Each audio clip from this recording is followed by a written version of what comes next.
Hey, beloved, welcome to another chapter of the Book of Sean. It's good to see you. Thank you for tuning in. Got a great show for you tonight. My brother is here, Larry Lyons. He's an openly gay brother, but he's not always comfortable being who he is around certain people. I want to know what's going on with that. I want to help him find the level of comfort he deserves so he can shine both in the light and in the darkness. Got some Ask Dr. Sean for you. Always got some headlines for you. Play the bumper, Hiley.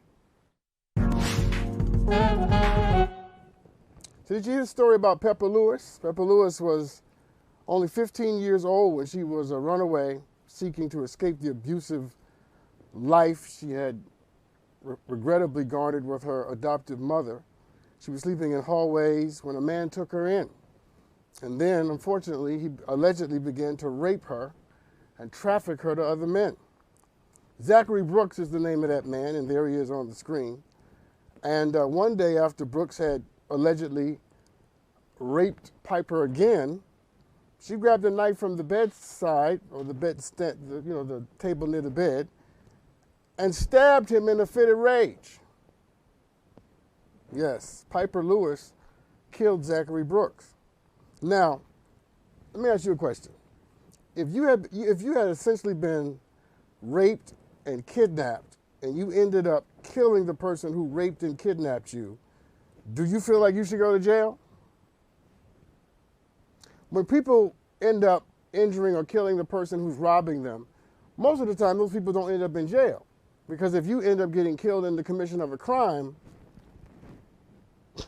what do you want us to do? You shouldn't have been committing a crime. But regrettably, Piper was arrested and charged with first-degree murder after she stabbed the man who allegedly raped her. And Piper was ultimately sentenced to 5 years of closely supervised probation in order to pay $150,000 to the family of the man who raped her, allegedly. Does anybody have a problem with this? Why is Piper ordered to pay $150,000 to the family of the man who allegedly raped her?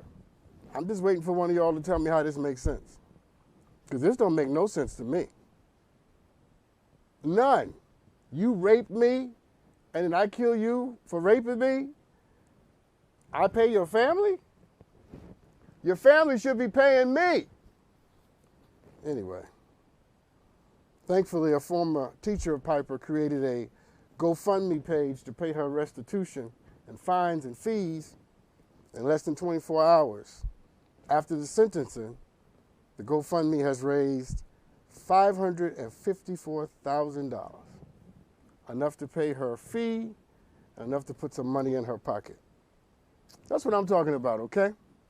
I'm thoroughly in support of this teacher who did this, who raised enough money for Piper to have some money in her pocket, because out of all the people you've heard about today, Piper deserves a blessing, don't you think? Homeless, sleeping in the hallway, allegedly raped, trafficked. She deserves a blessing.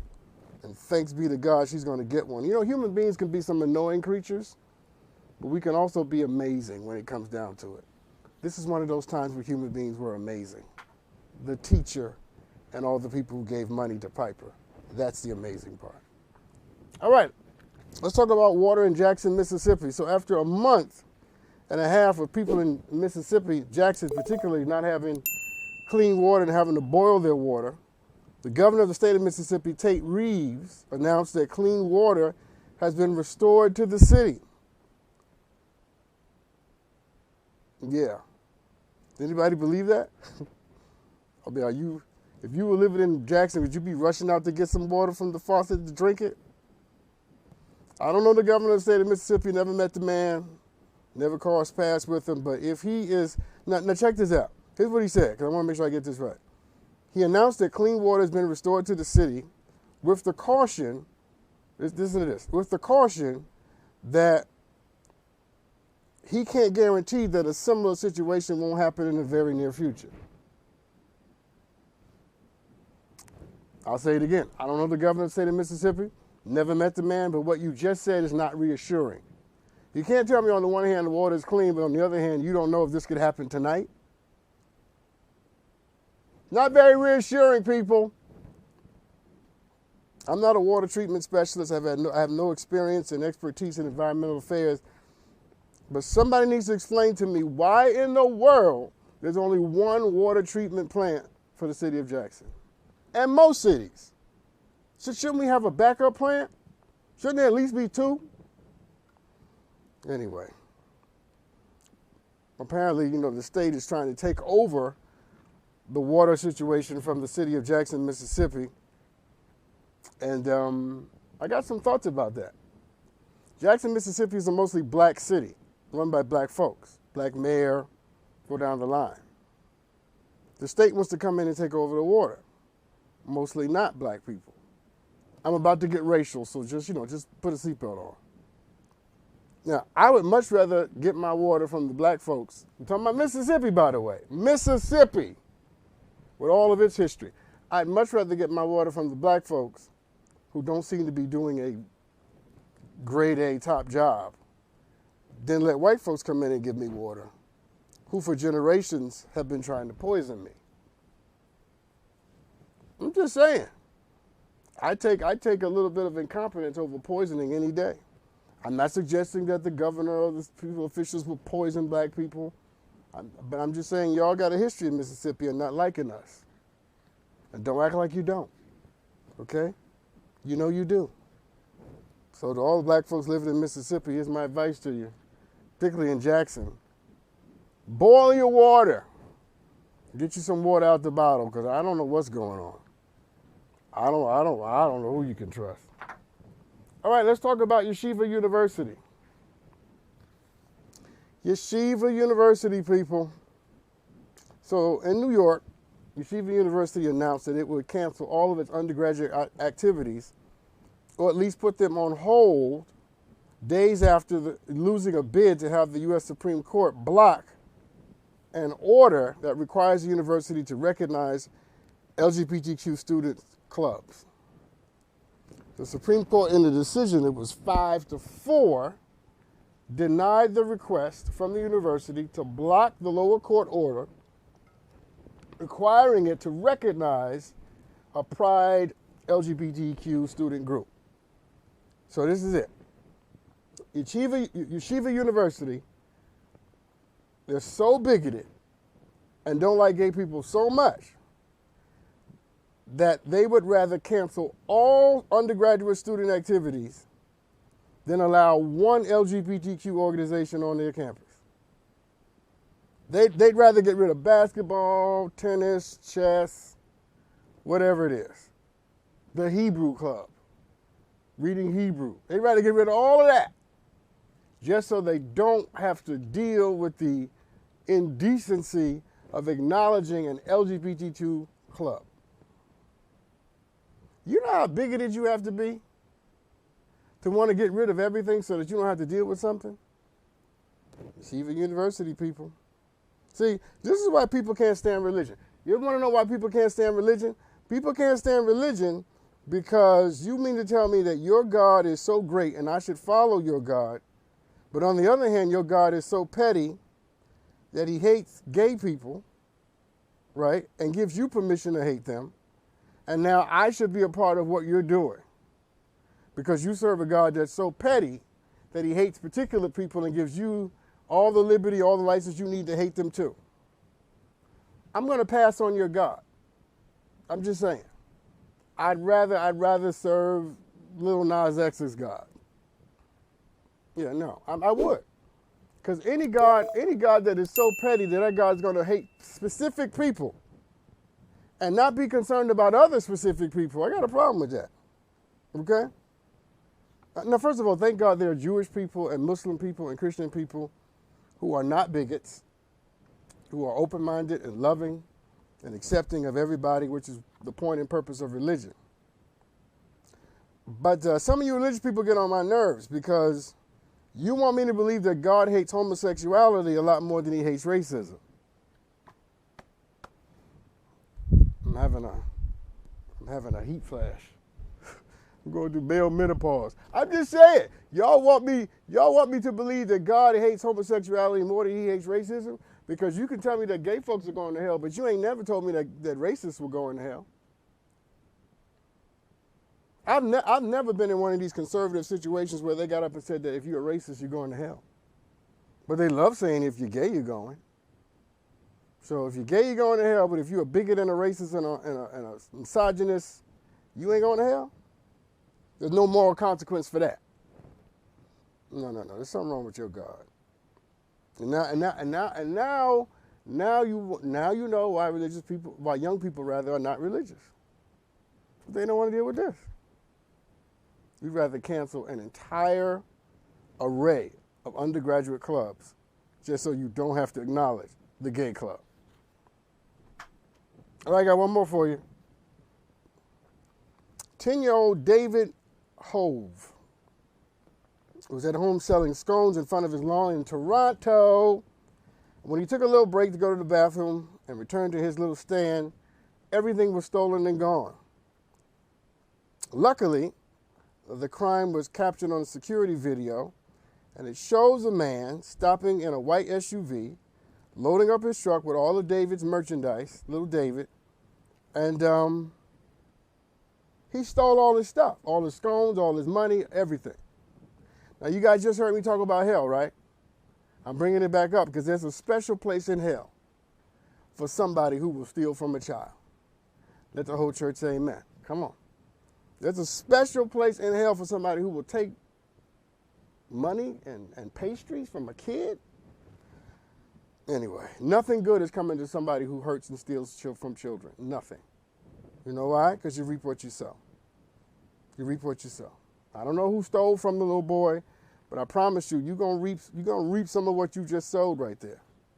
But let me say this. Thankfully, a lot of people heard what happened to little David and his little sister. And in a matter of days, they received hundreds of orders for scones and encouraging messages from strangers. And even David was gifted an Xbox, which is why he was selling the scones in the first place. Somebody found out why he was selling and saving, and they bought him an Xbox. And I'm glad to hear that they're good people in the world. I need a story like this, okay? I do. I need to know after we find out that people are, raping people and selling people into slavery, and I need to know that there are good people in the world who will help little children make up the shortage and the difference in their life. I know it's hard to see the good sometimes. I know it's hard to feel the good sometimes, but I promise you it's there. Good things are happening, and there are still good people in the world. Don't you give up on the goodness. And don't you be so co-opted by the darkness that you can't see it anymore. Because what they meant for evil, somebody greater than David worked it for his good. I still believe that what self-centered men and women have torn down, men and women who are other-centered can and will build up again. Yeah, that's the beauty of life. That when self-centered people have torn things down, people who are other-centered can rebuild them again. The question is, which one are you? Are you self-centered or are you other-centered? Thank God that there were other-centered people willing and working to help little David get his merchandise back. And he got an Xbox out of it.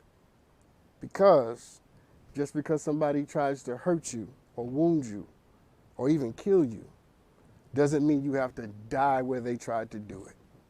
You can keep going. You have to keep going. You will keep going. Let's take this break. When we come back, my brother Larry is here. I want to talk about what's going on with him. What's going on with him in the fullness and the beauty of who and what he is. We'll be right back right after this. Accepting yourself and coming to terms with who you are is a journey. It's not a moment. And sometimes we have to relive that experience and grow in those ways over and over again. And it could be anything about you, right? It could be something you've done, something you've not done, who you love. But all of us are on a journey to learn how to accept who and what we are a little better. My brother Larry is on that journey, and I can't wait to talk to him. Hey, Larry, how you doing, man? I'm great tonight. How are you? I am doing okay. So let's get into it. So you are openly gay and comfortable around most of the people in your life, but why not everyone? Honestly, I'm not even sure that openly gay honors the complexity of identity or sexuality. People who need information about, one part of my life, people in other parts of my life it simply doesn't pertain. I guess where the discomfort lies for me is being forced into a box where folks are expecting, or they feel like they are entitled to your coming out story, or why didn't you tell me sooner, or you had the secret. And the reality is that I don't think the onus is on queer folks to do the work of outing themselves or inviting everyone in that just happens to be close or proximate. I agree with that. I thoroughly agree with that. I think coming out now is about power, not about identity. What are your thoughts about that? I feel like the the domain of the sexual, the role that sexuality plays in our life is getting, we're moving closer and closer to really respecting the complexity of that space. And so I'm happy that we're having more conversations about sex and sexuality. I'm a little protective of queer folks because we are already living in a heteronormative, society where we have to do all of this work of tending to our own spiritual and emotional needs without having this added social expectation of making that coming out story or our sexual identity altogether available at the drop of a dime just because it's National LGBT Awareness Month or Coming Out Day.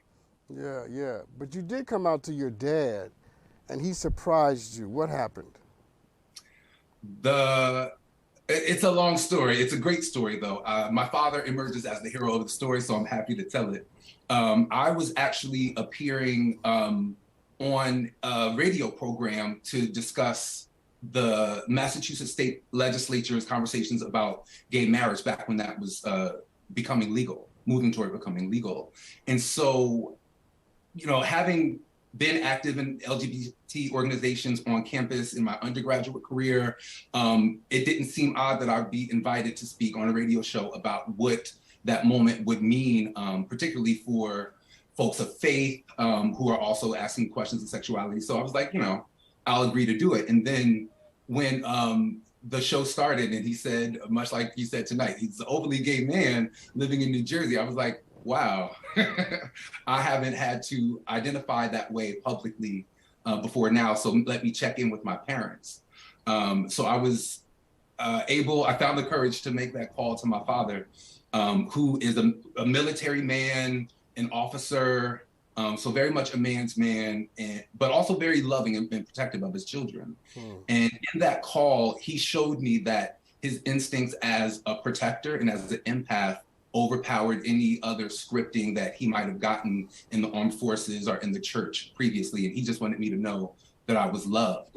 And I wish that everybody could have that experience that my father gifted me, because unfortunately, not enough of us do. What did he say to you specifically? He actually asked more questions, which was really healthy. He said, I didn't think that it was still that bad. For gay folks, like now that Will and Grace is on television, you still think that it's that hard. And so we had to discuss why, the lives of those characters didn't map onto the reality that I was living or the reality of the folks, that I knew.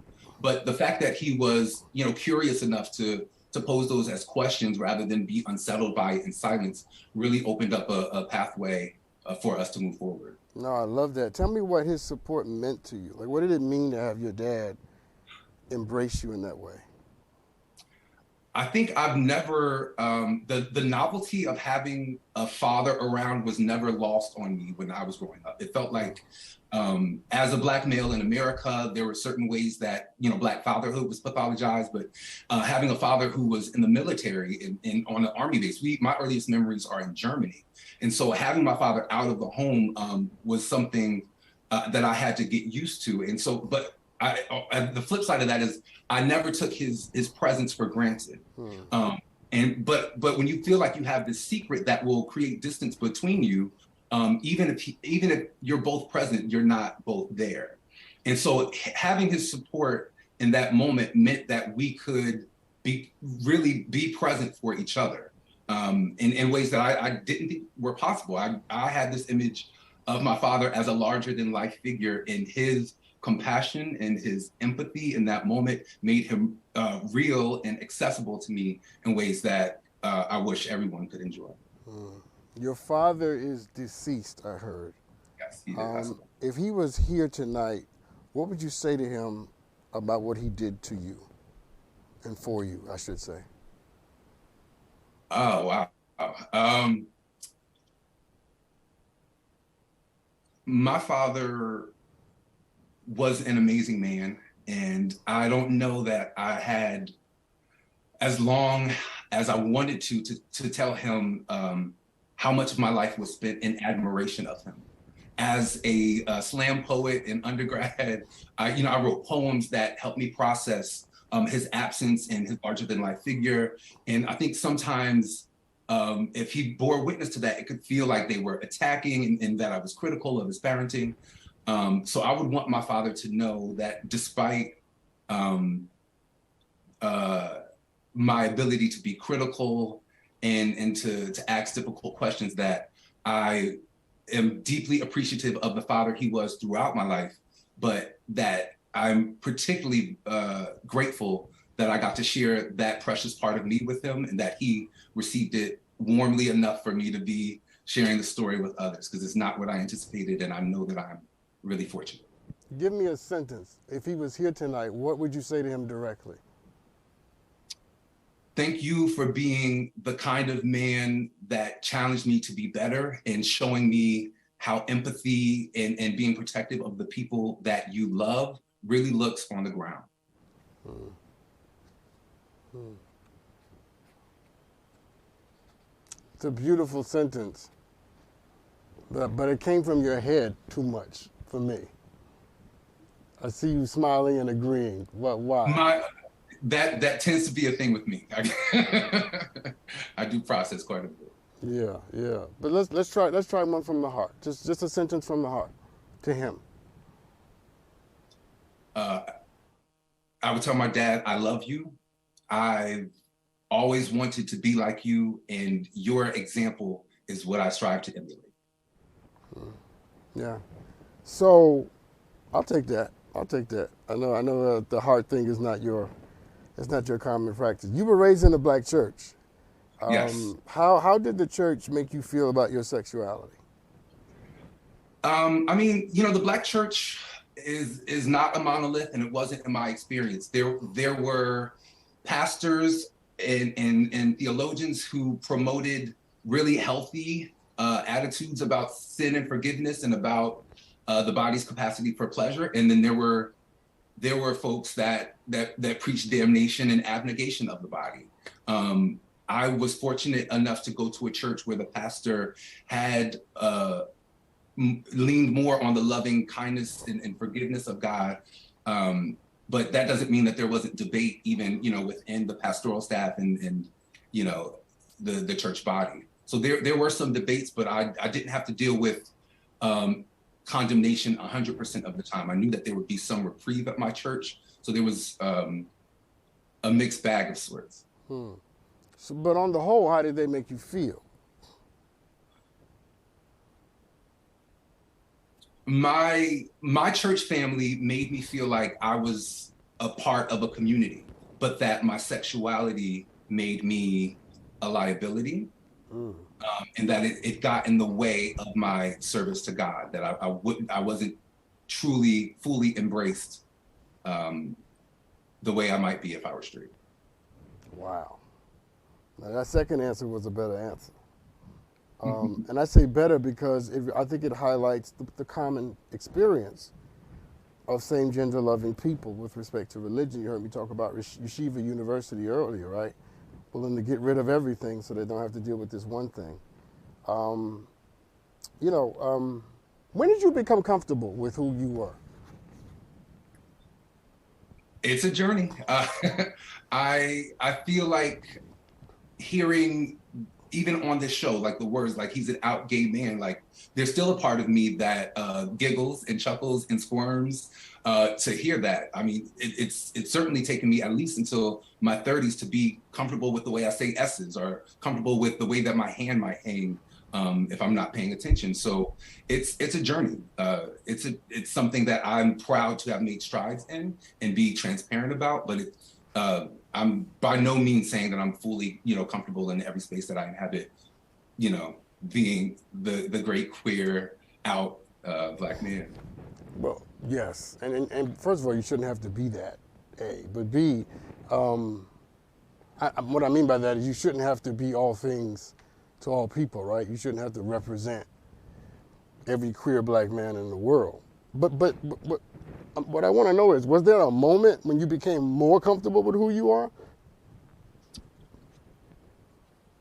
Um, in I was a student of Black feminist theory Mm-hmm. in undergrad, and reading the work of Bell Hooks and Audre Lorde helped me realize that I wasn't taking issue with these structures in society because it served me, that there was a longer tradition of Black and queer folks wrestling with these issues to which I belong. And so finding my place within that lineage was what emboldened and empowered me to be more forthright in the world.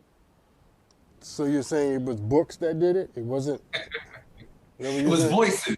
The voices that I read in books, but the voices of the Black feminist tradition and of the thinkers that I was around at the time. Yeah.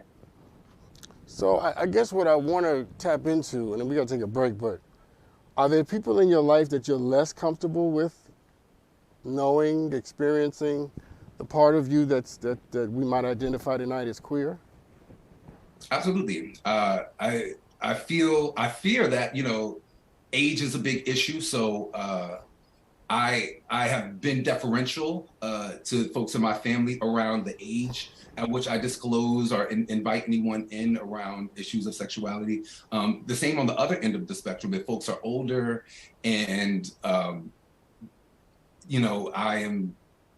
I acknowledge that folks have limitations that the prejudices they may have built up over the years. So if you're basically, it's a generational conversation, I think. Hmm. So if you're young or older, you're less comfortable. It, I'm definitely more deferential. Yes. Okay. Okay. All right. Well, I'm gonna take this break. When we come back, I'm gonna ask you this question: what is the hardest part? What's the hardest part of having to sort of bifurcate and acquiesce, and be you? What is the hardest part of that? Let's take this break. We'll be right back right after this. Welcome back, everybody. We're talking to Larry about his journey to acceptance and fullness and the power of who he is with respect to not just his sexuality, but the whole panoply of the whole spectrum that makes him unique and distinct. So I promised to ask you this question, so I'll ask it now. What's the hardest part? Um, Excellent question. I honestly feel that timing is the hardest part. Knowing when is it necessary, when is the right time. Like, you don't have that conversation with one person in your family and then you're done. It's like you said, a conversation that unfolds and evolves over time. And I just want to respect the natural rhythms in my circles and have the conversation at the right time. Some relationships, the individual will come to you and ask. The others, there are other relationships where it might be best for you to make that leap and make it more comfortable for the other person. And deciding the timing of that conversation is really the challenge. Hmm. That's interesting, because I would have thought you would have said just the whole experience of having to do any of this is the hardest part. What do you have to say about that? I mean, it's difficult, but I've known for a long time that it would have to happen, right? Like, I knew that there was a way that I was different that I might have to discuss and unpack with other folks. It's finding out at what point in your life that occasion is going to happen and what's the appropriate posture to take in that moment. So I'm not surprised that I have to do it. I've lived in this society long enough to know what kinds of information folks insist upon having. The question is, now that this particular relationship has evolved and matured to the point where it's appropriate, what are the mechanics of how it happens? Let me ask you a strange question. What's the best part of being gay? I would say queerness. queerness as a political category, the ability to recognize the normative structure, recognize the status quo, and say, I am outside of that, and that difference makes me happy. It makes me valuable. That's what queerness does for me. Being not having to be beholden to like binary structures of male and female roles, and really having more freedom to construct my erotic life and my social life in the way that serves me. It's a very intellectual answer.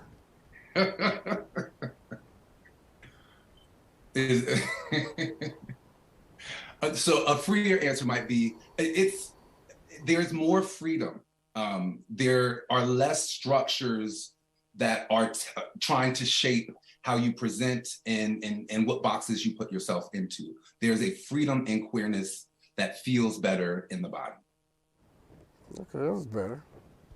That was bad because I'm trying to see what your pattern is, and it seems like your pattern is, yeah, you run up to your mind to protect, the rest of you. You protect yourself with language. If I said that, would that be true? Not only would it be true, it'd be verified by some other experts in your field. Yes, that has been my pattern, is I can intellectualize it. Tell me what you love about yourself. What do you love about yourself the most? I love my ability to tell stories, honestly. I like making people I care about laugh. I like using storytelling to shape history and what we remember and how we create legacy. And my creativity, like I think I can, walk into an empty room and design a destination. I can take a blank piece of paper and, create an emotional experience. So my creativity. Interesting. No, it's very interesting. I was listening on a lower frequency to hear if you would allow that question to pull an answer out of you that actually relates to you, right? And not the presentation of you, which is what a lot of black people, queer people have to do, right? Mm-hmm. We're always presenting. What do you wish you could say to your family? So if I had them all up here tonight, and they were all sitting here, and they were like, we want to hear whatever it is you have to say, what would you say to them? I mean, first of all, my family has heard a lot from me. I don't think that anyone would be shocked that I, with anything that I have to say. I would certainly want them to know that their support is valuable to me, and that the way that they love on me has become a model for, my friends and their families, and the church homes that we've had, and the other parishioners that we've touched. Like it's definitely been a model. And so if I enjoy any comfort, it is owed to the folks who have made it comfortable, made it possible for me to be as forthcoming as I've been with them and the people that I care about. So I want them to know that they are contributing by supporting me. They are contributing to something bigger, and I hope that they know that folks are watching. Would you say thank you? Would you say I love you? I would definitely express my gratitude. I would thank my family. I'm deeply grateful. I don't miss opportunities to say thank you, but having them all together would be just the opportunity I need to thank all of them collectively. Okay, I'm just making sure. I'm grateful, y'all. I'm grateful. What keeps you going? Like, what keeps you moving forward? Gratitude for one. I'm really grateful that I've gotten to experience what I have in my life. I feel like I'm one of the first generations to have the space and the leisure to think, about identity, to pursue a life of the mind, and to ask to really get into the depths of who I am without having to, dig ditches, by day and raise children by night. So I am grateful for that, and passing continuing the legacy is what moves me forward. Giving the next generation of my family a way to build upon the freedom that I enjoy and that my generation enjoys is what compels me forward. Who loves you the most? Me.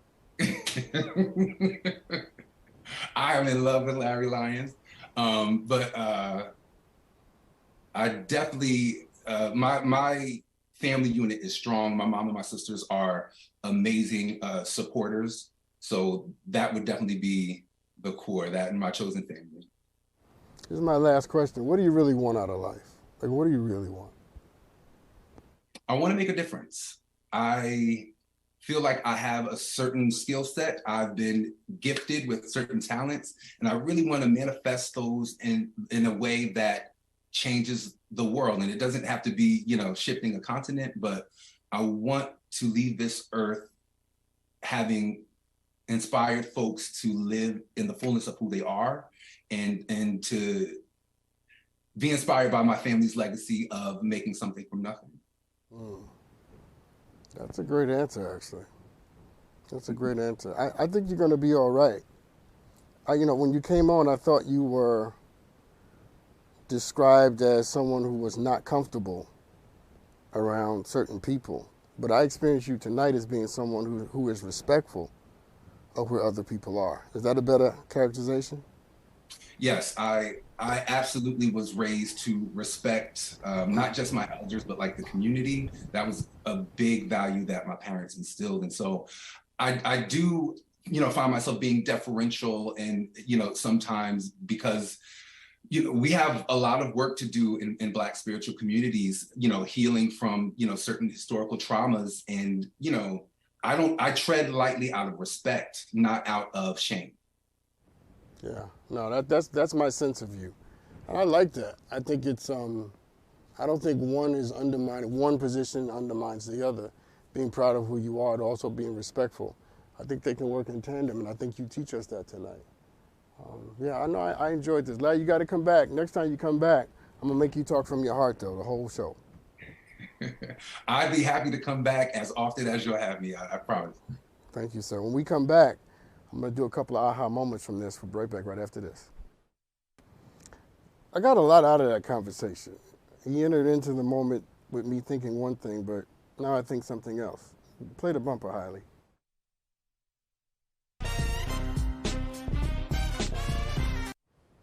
Sometimes people can interpret who you are based upon what they perceive you to be doing or not doing. And what I learned from Larry tonight is that it's not that he's not comfortable about who he is. It's just that he's respectful of other people's journeys. Not everybody is as tolerant or as able or as mature enough to understand the information sometimes that you want to give them. And when that happens, the goal is to not force people into your world, but to sort of ease them into it. That's what I got from him. That each of us have a responsibility to make sure that we are allowing people the space and the time that they need to grow into what we need them to be. If you want people to grow, you got to give them time to achieve it. Nobody's going to be what you want them to be overnight. It's going to take some time. And time is an okay thing to ask for, or to require from people, or to require from yourself. To get from here to there, it's going to take time. I perceive him to be respectful of that, and I'm inviting all of us to be respectful of it too. Give the people in your life a little time to grow into what you want them to be. All right, that's my aha moment. Let's do some Ask Dr. Sean. Play that bumper, Hailey. You guys always send me great videos. Let's watch this one. Dr. Sean, this is Jason from Wisconsin.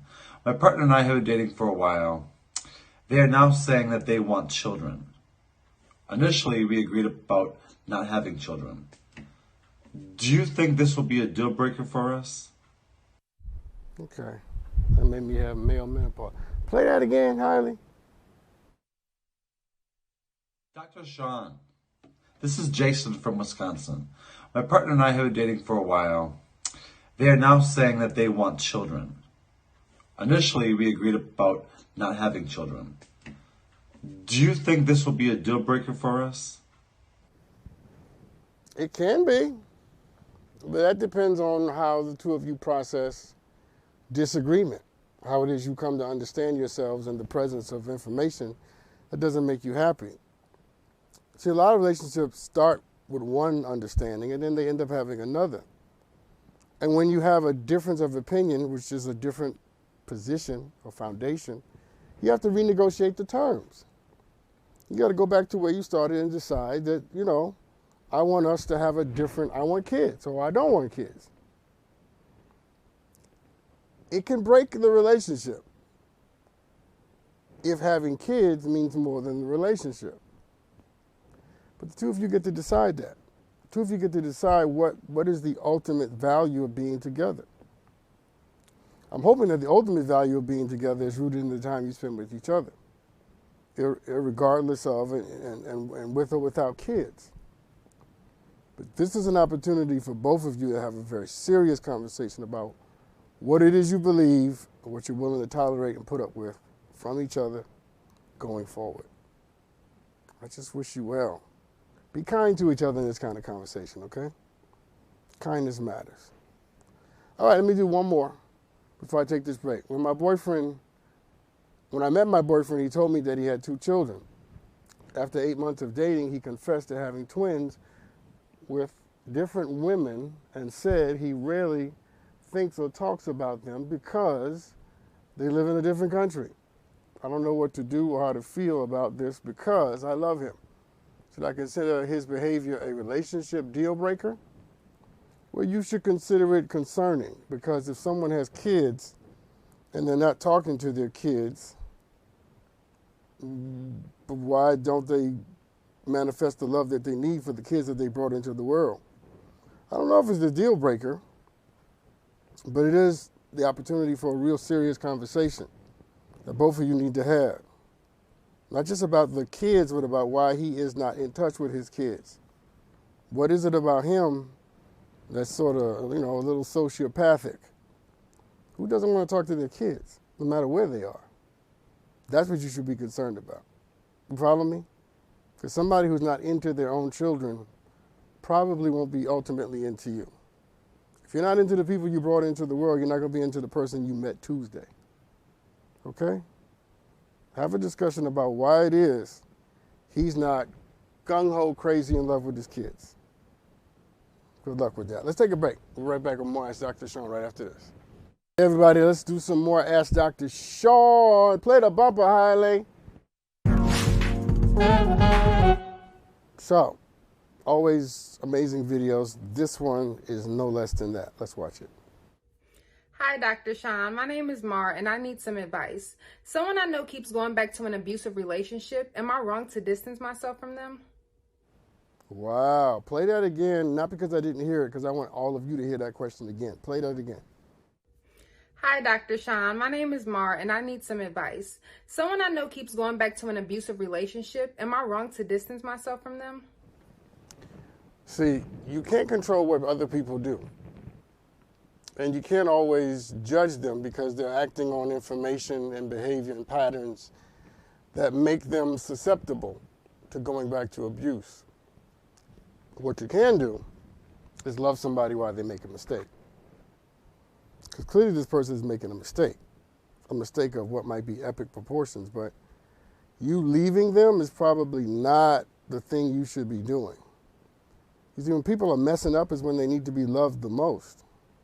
Doesn't mean you have to co-sign what they're doing or either go into the situation with them, but I think you should find a way to let this person know that you still care, even if you don't want to participate, So that when they get to the place and they come to the strength that they deserve and are able to mature out of the mess and the craziness, you can be someone that they turn to.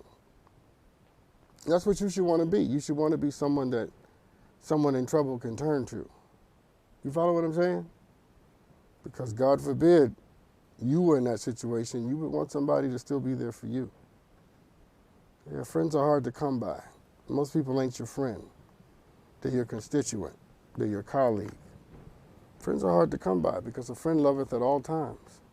A friend will love you when you are not worthy of the love that the friend has to offer.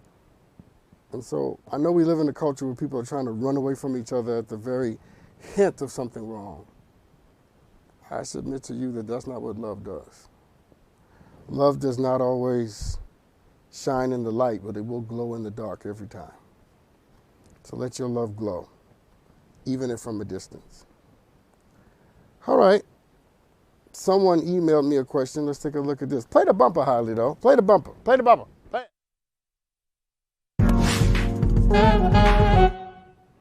Making sure Harley's paying attention. Here it is. I'm a lesbian. I'm engaged to be married. My mother is a minister at a Christian church. She supports me privately, but not publicly. I want her to officiate my wedding, but she refuses. How do I convince my mother to change her mind? Well, you can't convince your mother to change her mind. I mean, that's not going to happen. Your mom's not going to change her mind. And your mom has the right not to be comfortable. You see, I think we want people to do what we want them to do when we want them to do it, but the reality is you just need to move on and find someone else to do your wedding. And let it be okay that that's not where she is. I just wouldn't waste my time trying to force somebody to do something on a day that's important to me. If it's my wedding and I'm getting married, I don't want anybody there who doesn't want to be there. I certainly don't want anybody to officiate a wedding that's not proud or happy that I'm getting married. In fact, your mom might be doing you a favor. Keeping that energy out of your wedding might be the thing that makes your wedding amazing. You follow what I'm saying? So take a little time and really look at this from the broad perspective and understand that your mama's she's grown and she's on her own journey. Privately, she accepts you. Publicly, not yet. It won't always be that way. She might get to the place where she accepts you 100%. It just won't be by your wedding day. And that's okay. There are other people who can officiate your wedding. Get the fantasy out of your head that it has to be your mom, because it doesn't. It doesn't have to be your mother. It could be anybody. It could be a judge, any pastor. The most important thing is that you're getting married. And that you're getting married to someone who loves you and who will be there for you no matter what. That's the most important thing. Not who officiates the wedding. Most people don't even remember who. I've officiated hundreds of weddings, and most of the people don't even remember that I did it. Because at the moment of the wedding, I wasn't the most important thing. Now, true, you couldn't get married without me, but I'm not the reason you're there. Remember that. God bless your mother. We wish her well on her journey to greater and fuller acceptance, but she does not giving her all this power. Your mom does not have to marry you. The only person that has to be there is the woman you're going to marry. As long as you got that, you got everything. That's true for a lot of things, people. Sometimes we think that if something doesn't happen the way we want it to happen, that it's not valid or it's not good. It's not true. Sometimes life doesn't conform to the fantasy we have in our head. Life's not interested in giving us wish fulfillment. But you can still have a wonderful day and a powerful life and an incredible relationship, even if it looks different than how you imagined it. So I say give your mom some grace. Give your mom some space.